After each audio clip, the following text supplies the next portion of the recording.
สกายวอล์กแห่งแรกนั่นนี่เป็นว่าสกายวอล์กแห่งแรกของประเทศไทย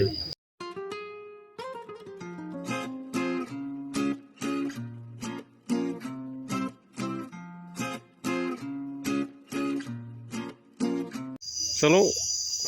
สบายดีได้สบายดีเอ้าพ่อกันอีกคลิปหนึ่งแล้วคลิปนี้สรุปพาตักเสื้อมาสถานที่ท่องเที่ยวพาตักเสื้อ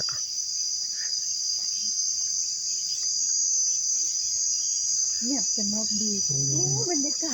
กาศดีเดี๋ยวมาเบิ่งทางนี้ก่อนสินะมาเบิ่งทางนี้ก่อนเด้อก็เห็นบรรยากาศดีอยู่ทางนี้พี่พ่อนั่งที่โคยเลย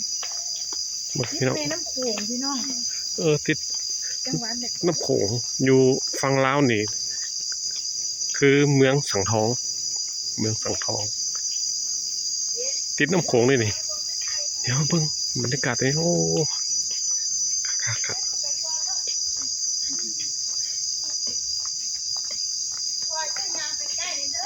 เดี๋ยวมาเบิ่งจุดนี้โอ้หม่องเป็นหลินเครื่องร่อนเนี่ยมอนนี่เปิดว่านี่มันก็เลียนลงไปดีเลยเครื่องร่อนมาจุดนี้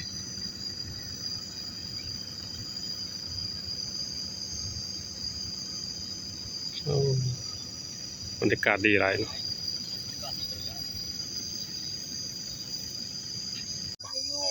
โอ้น้ำของสองสายพี่น้องเห็นไหมน้ำของสองสายพุ่นนั่นน่ะอย่าซูมเบิ่งคุณบรรยากาศดีหลายพี่น้องเลยงามเบาน้อยสาวลุงเลยมาพ่อมาถึงมันงามหลายบ่เคยมาอันนั้นเป็นฝั่งลาวฝั่งลาวฝั่งนั้นโอ้มันอยู่จุดนี้ถือว่าอยู่สูงเลยปูตัวนี้สูงเบาน้อยสาวลุงขี่รถมาเส้นนี่นะพี่น้องขี่รถทางอยู่ลุมเลาะมาเนี่ยขึ้นมาฮอดภูพี่ฝั่งนั้นก็คือฝั่งลาวมันเป็นเส้นภูเขาควายได้น่ะเส้นน่ะเป็นภูน่ะเด้ภูเขาควายใช่ไหมจ๊ะวิวงามแหละพี่น้องบรรยากาศดีเลยบรรยากาศดี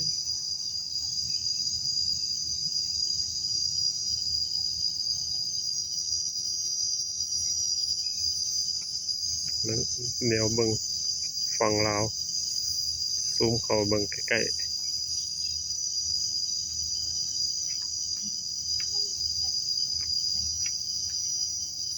ไปเดี๋ยว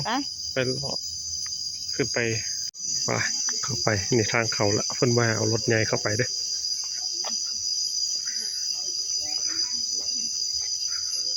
สถานที่ท่องเที่ยวที่ว่าคนนิยมกันมาหลายนะคนลาวกับพากันข้ามมาเที่ยวหลายจุดนี้อันนี้เป็นคนมาไหว้จุดธูปมาไหว้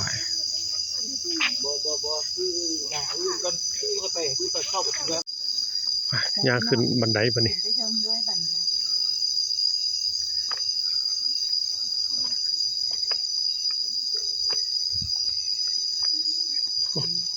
ย่างขึ้นไปถึงปุ๊บนี่จะขันไม่ได้นับเด้อพี่น้องไม่รู้ว่าจะขันเลยขันได้เดี๋ยวขึ้นไปเทิงปุ๊บละหมูซา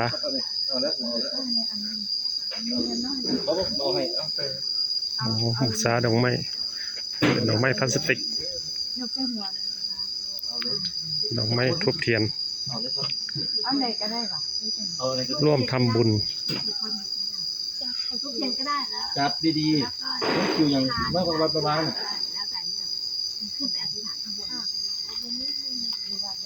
เอาดอกไม้ไปถ่ายแล้วอธิษฐานย่างขึ้นไปอีกลากันอยู่ได้นี่มาสลงดอกบัวกับทูบไปไหว้ขอพรต่อสิย่างขึ้นไปอีกเราส่งสถานที่นี้มาแล้วสาวลุงกันมาครั้งแรกเลยที่ไปมาหันภูก้อนนี่ไม่ได้อยู่บอลอยู่สูงๆเลย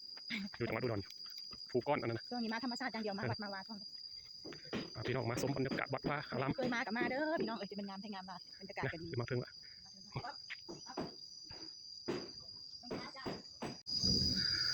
โอ้โหคนมาไหว้กัน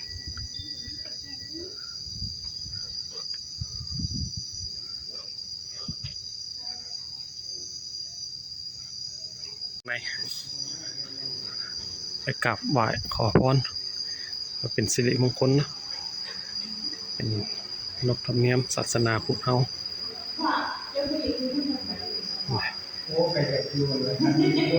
ไหว้ขอพร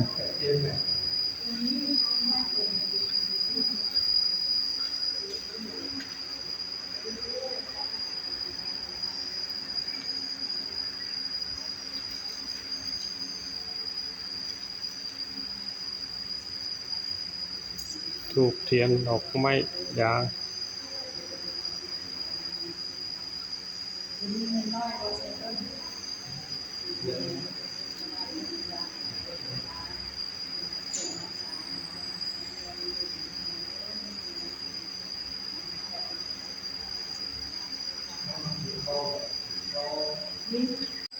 เบิ่งอันนี้ก็เบิ่งภายในเต็มกัน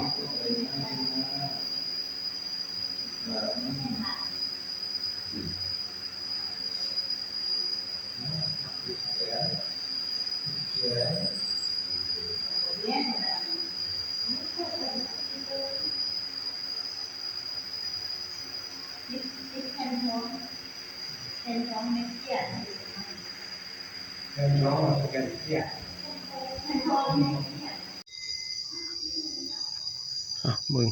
บรรยากาศรอบวัด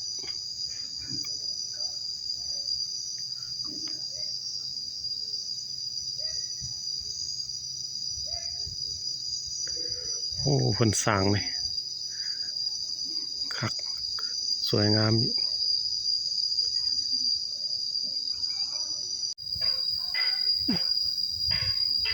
ผู้สร้างก็ปานี่ติลีเนาะการสร้างนี่ก็ฝีมือสั้นเลิศเลยสร้างเฮ็ดหลายมุกหลายมุมหลายซอกหลายแซกขนาดเพิ่นเฮ็ดอันนี้ทางลงไปสกายวอล์กว่าซั่น ลัดไปทางนี้ก็ได้ลัดไปทางนี้ก็ได้เห็นงามด้วยงามทางไปใหญ่เพิ่นก็งามนี่คันไหนเพิ่นเฮ็ดนี่เลด น้ำลาย โอ้ งานฝนต้องได้อย่าว่าเงินแสนว่าเงินล้านว่าเป็นเงินล้าน ไม่ว่า สกายวอล์กมั่งเขาอันขี่อันนั่นวะไว้มั่งย่างอันกระจกใสๆนั่นวะ แม่เนี่ยย่างกระจกใสๆข้างหน้าเขา โอ้น้ำฝนมันตกน้ำมันจะขุ่น แต่ว่าหน้าเพิ่นบอกว่าอยู่ข้างล่างมันขี้มีบ่อนขี้สลิงนำแน่ ดูแกคู่ตัดแล้วนี่แกคู่นี่ไปห้างเลยไป ตายไปนำ ด้วยเชียงคานนี่ไหมว่าจิตอยากไปย่างเลยตลาดเชียงคานนี่ บ่ต้องมาทานมาล้านพี่หน่อยนะ ก็ตลาดเชียงคานก็ย้ำคืนนี่ ได้เลยกว่า ทางใดไปทางนี้บอกมาดิโอ้อยู่พุ่นข้างหน้าพุ่น บ่ได้นะขาบ่ออกนี่โดนไปขี่ได้โอ้ยมันขี่ขากันคัน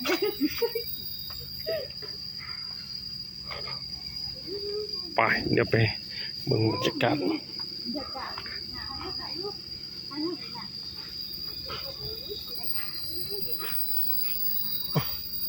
ทุกคนก็มาหลายอยู่ด้วยนี่ ต้องใส่รองเท้าเลย โอ้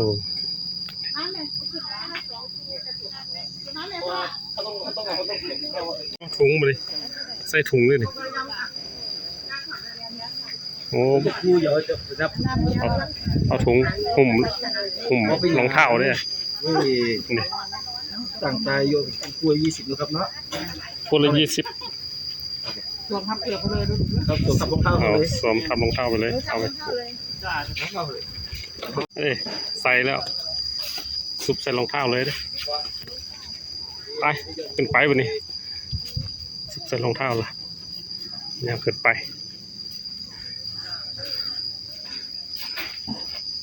ทางขึ้น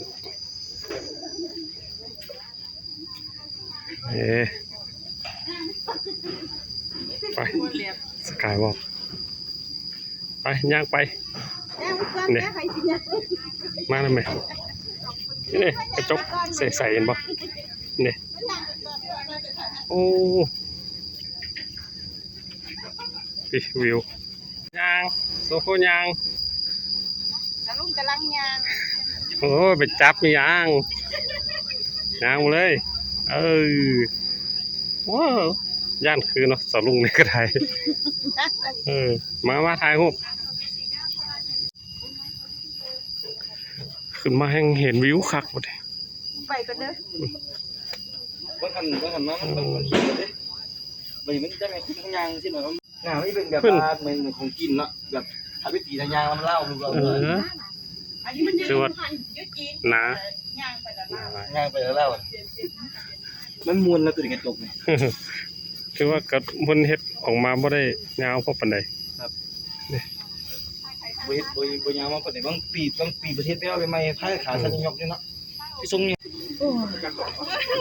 สกายวอล์กแห่งแรกนั่นนี่เพิ่นว่าสกายวอล์กแห่งแรกของประเทศไทย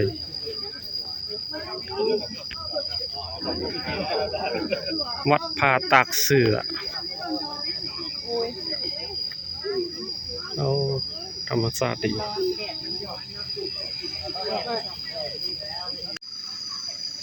บรรยากาศก็ร่มรื่นดีเลยพี่น้องเสียงตัวห้องจี๊ดอยู่นะตัวนี่ย่างฮ้อนๆแล้วก็มานั่งพักผ่อนบ่อนตั้งนั่งพักผ่อนบรรยากาศเพิ่นดีอยู่เทิงภูเทิงเขานี่ ปล่อยยางแล้วผู้ปล่อยยาง บรรยากาศร่มรื่นเงียบสงบนี่กล้วยไม้ครับมีบอกพี่น้องพาตากเสื้อนี่นี่มาเลยเบิ่งกิจกรรมหัวเนาะเลือกไปเลาะทางเทิงแล้วก็ถ่ายวิวธรรมชาติคือว่าเดี๋ยวถ่าเบิ่งเนาะถ่าเบิ่งอยู่คลิปสุดท้ายนี้มาน้อยสาวลุงก็จะกลับแล้วได้บัดนี้ ไปเที่ยว2 หม่องเลยดิเดี๋ยวกลับไปพักผ่อนได้บัดนี้สุดท้ายนี้มาน้อยสาวลุงก็ขอขอบใจเบิดสุผู้สุคนที่เข้ามารับชมและให้กำลังใจด้วยดีเสมอมาเนาะเอาไว้รอชมคลิปต่อไปของมาน้อยสาวลุงเด้อขอขอบใจ